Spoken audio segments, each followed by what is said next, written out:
Zaifga tushuvdi, tersam, bitta opa ko'tardi.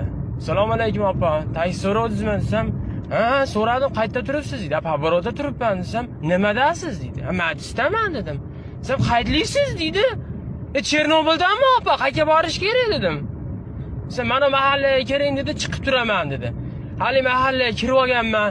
Qani endi o'sha opa ko'rinsa-da, aqib yuryapman, baqib yuryapman, oxiri telefon qildim. Opa qayerda turibsiz? Mayda turibman dedi.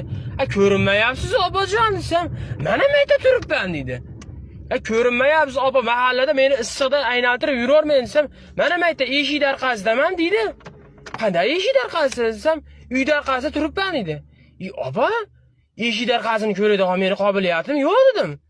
Desam, mana chiqyapman dedi. Men ham bopladim. Sekin endi eshigini tagiga bilib olib bordim-da, shart mashinadan tushdim. Sekin borib g'isht darqasiga yashinib oldim men ham.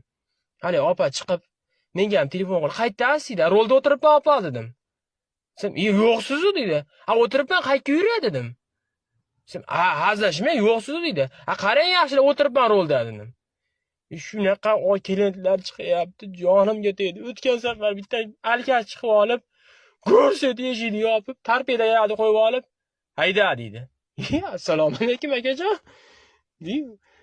"Siz meni akambasiz yo ukambasiz, nimaga sensirayapsiz?" desam, "Haydab turib, yo'lda ketyapti, menga chaynalgan zvachkani beryapti, chaynaysanmi?" dedim. "Nomard. Yangisini ber. Chaynaysanmi?" deb turib, chaynalgan zvachkani bermasa, mazasi ketgandan keyin. Shunchalik ham bo'ladimi taksida urmaydi.